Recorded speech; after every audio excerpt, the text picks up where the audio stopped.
Just some things I want to say about dispensationalism before I go to the other viewpoints is that the word dispensation, when Paul speaks about the dispensation of grace or the dispensation of the fullness of times, that word is actually economy, something like that. It actually means stewardship.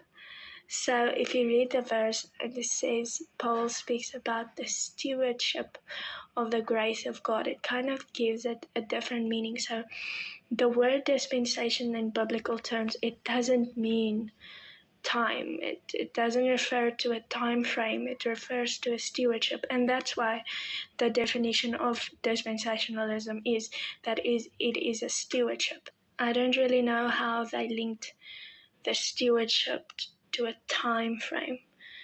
I just don't see it in the Bible for myself just yet. So yeah, I don't. If the word dispensation does not mean timing, if it's not a timing indicator, if the word has nothing to do with timing, then how do you see the different timings in that?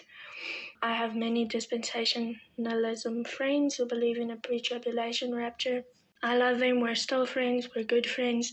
They love the Lord. I learned a lot in my church who believed in the pre-tribulation rapture. So I'm not saying that all pre-tribulation people are doomed and they don't know anything about the Bible and you can't learn anything from them. That is not true. Eschatology is a hard subject, and just because someone differs with you in eschatology does not mean that you can't agree with them on something else.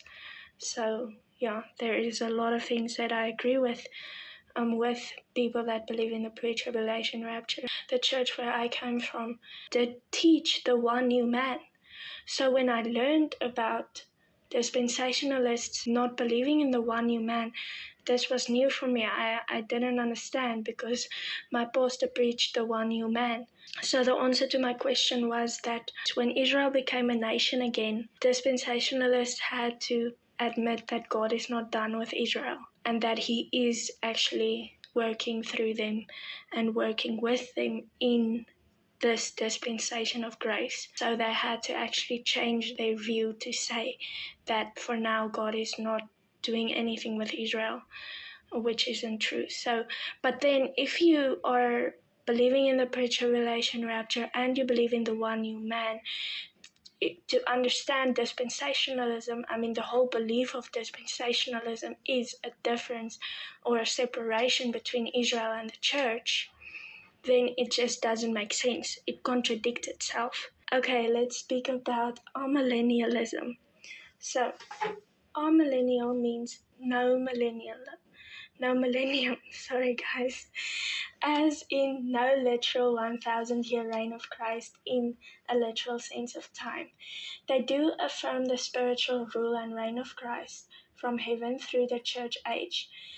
Many Amil theologians today prefer to call this position realized millennialism, which focuses on their spiritual interpretation of the term 1,000 years in Revelation 20. Again, they do not deny the reign of Christ. Rather, they believe it is spiritual reign and not limited to 1,000 literal years. Their hermeneutic method, they use allegorical or symbolic hermeneutic for interpreting the prophetic passages of Scripture and are preterist in their approach to eschatology. So they do not believe that the prophecies in the Bible are to be taken literal. They say it's symbolic for something else. The use of 1,000 years in Revelation 20 is taken to refer symbolically to the church age, from Pentecost to the second coming of Jesus. Their timeline, realized millennialism's eschatology begins at the cross of Christ. They believe that the binding of Satan, which is in Revelation 20, verse 2-3, took place at the death and resurrection of Jesus Christ, meaning Satan is now limited in his ability to influence the nations during his spiritual millennium, which is the church age. So they believe Satan was bound when Jesus died on the cross. Realized millennialists believe that as humans grow in their choice of choosing evil and rejecting the gospel as it is proclaimed to every nation, then at some point Satan will no longer be restrained and will raise up the Antichrist, whom Christ will overthrow at his second coming, as seen in Revelation 20, verse 7 to 10. At this point he will judge the living and the dead at the great white throne. That's Jesus in Revelation 20, verse 11 to 15. Thus, Revelation 20 contains their whole eschatological timeline. Then Revelation 21 to 22 is the age to come and is physical nature. So they take the last two chapters physical, but not chapter 20. The binding of Satan at the cross is seen in the following verses. So this is why they believe that Satan was bound at the cross. Jesus spoke of the strong man being tied up in his house and his house robbed. That's in Matthew 12, verse 28 to 29. Shortly before going to the cross, Jesus said, "Now is the judgment of this world. Now will the ruler of this world be cast out." John 12, verse 31. Paul stated that by the cross Jesus disarmed the rulers and authorities and put them to open shame by triumphing over them. Colossians 2 verse 15. Through his own death, Jesus destroyed the one who has power of death, that is the devil, and deliver all those who through fear of death were subject to lifelong slavery. That is Hebrews 2 verse 14 to 15.